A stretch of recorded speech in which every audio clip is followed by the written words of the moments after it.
तो गाइस देखो, मेरा यहाँ पे कोई भी लिंक नहीं है डायरेक्टली किसी को जॉब ऑफर करना या फिर किसी को मैं झूठ बोल के यहाँ पे बुलाऊँ और फिर उसको मैं धोखा दूँ। तो गाइस इससे अच्छा है कि आप खुद पे डिपेंड होकर आइए और यहाँ से खुद से जॉब सर्च कीजिए। मैं आपको बस कुछ लोकेशन बता सकता हूँ। नमस्कार दोस्तों, कैसे हो आप सब? आई होप सब अच्छे होंगे।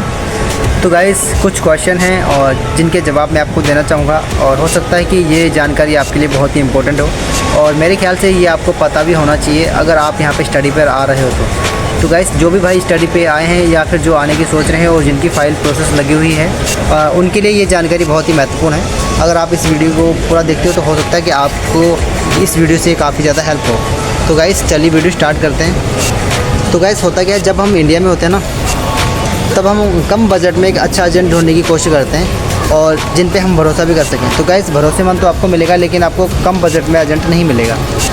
तो मजबूरी में हम कहीं ना कहीं से प्रोसेस करवा ही लेते हैं और जब हम यहाँ सिंगापुर में पहुँच जाते हैं और पहुँचने के बाद तब हमें पता चलता है जितना अमाउंट हमने पे किया है एक्चुअल में इतना अमाउंट हमारा लगा ही नहीं है। कुछ ही मिनिमम चार्ज होते हैं, लगभग 2.5 लाख तक का कुछ अमाउंट जाता है। बाकी जो भी प्रोसेस डालता है वो अपना चार्ज लेता है 10 से 15 हज़ार रुपये, लगभग 2 साल तक का चार्ज चले जाता है जो अपने ऑनलाइन ऑफलाइन कॉलेज होते हैं। अब ऑनलाइन कॉलेज का थोड़ा सा चार्ज ज़्यादा हो जाता है और ऑफलाइन का लगभग 265-70 तक ही कंप्लीट हो जाता है। ये इसमें भी एजेंट्स की काफ़ी सारी जो अपनी फॉर्मेलिटीज़ होती हैं, जो अपने चार्जेस होते हैं उसके अंदर इंक्लूड होता है।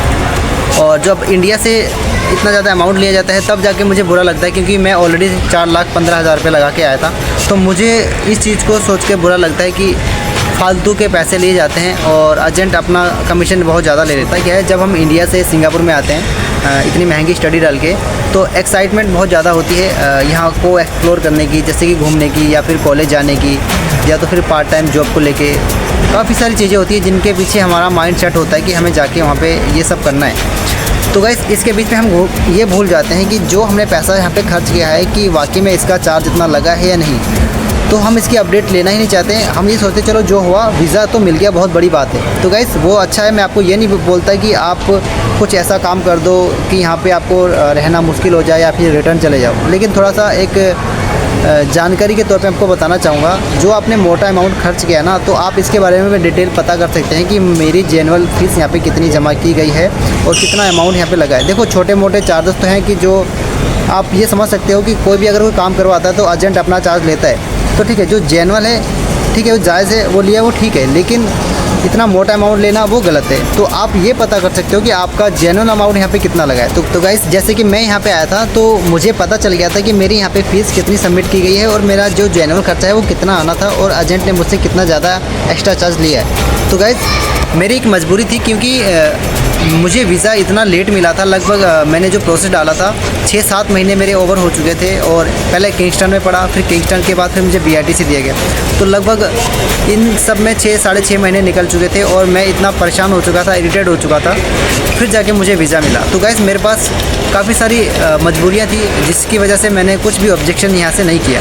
तो गाइस मेरे कहने का मतलब ये नहीं कि आप यहाँ आने के बाद किसी से अपना व्यवहार बिगाड़ दो या फिर अपने एजेंट से बिगाड़ दो, क्योंकि एजेंट की ज़रूरत आपको बार बार पड़ेगी जब तक आपका स्टूडेंट्स पास नहीं बन जाता या फिर आपकी फ़ीस की स्लिप आपको नहीं मिल जाती।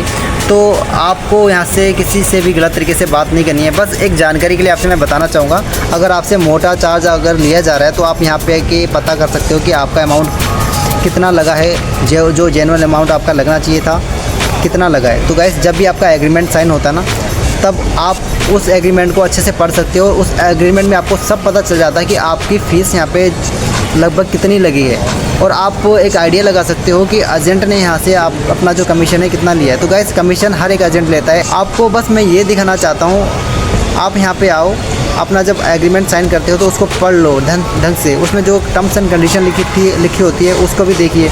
इसमें आपके काफ़ी सारे फ़ायदे होंगे। हो सकता है कि आपका भाई कोई आने वाला हो, कोई रिलेशन वाला, कोई फ्रेंड है, तो आप उसे इस ठगी से बचा सकते हो। तो गाइस मुझे जो लगा मैं आपको बताना चाह रहा हूँ, तो इस चीज़ का विशेष ध्यान देना। अगर आपको लगता है कि आपसे बहुत ज़्यादा अमाउंट चार्ज किया है तो आप रिफ़ंड डाल सकते हैं वहाँ पे रिफ़ंड का ऑप्शन होता है कि आपको जो कॉलेज का जो भी टर्म्स एंड कंडीशन है या फिर जो आपने कॉलेज के बारे में पढ़ा था, सुना था, वो सब गलत है। मुझे ये सब नहीं करना, मुझे अपने पैसे या फ़ीस रिटर्न चाहिए। तो आप अपने क्लेम कर सकते हो, आपकी फ़ीस आपको रिटर्न मिल जाएगी।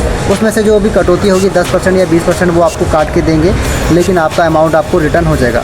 उसके बाद आप तो ऐसा है कि मैं आपको ये नहीं बोलता आते ही आप ऐसा काम कर दो, लेकिन अगर आपको लगे कि आप 5.5 लाख या 6 लाख देके इतना अमाउंट लगा के आ रहे हो, तो फिर आप ये तरीका अपना सकते हो। आप अपना रिजेक्शन डाल सकते हो, वहाँ से आपको वहाँ से रिफ़ंड मिल जाएगा। वो पेमेंट आपको मिलते ही आप 2 या 3 महीने बाद अप्लाई कर सकते हो, फिर आप यहाँ पे दोबारा आ सकते हो। लगभग आपका फिर भी अगर 5 लाख में आ रहे हो ना, तो आपके 2.5 लाख या 3 लाख तो बचेंगे। तो गाइस ये थी आज की अपडेट। तो गाइस अगर आप ऐसी अपडेट चाहते हैं तो गाइस ये सारी अपडेट्स मैं आप दूसरे चैनल पे अपलोड किया करूँगा। इसमें सिर्फ छोटे मोटे ब्लॉग रहेंगे जब तक मैं यहाँ पे रहूँगा।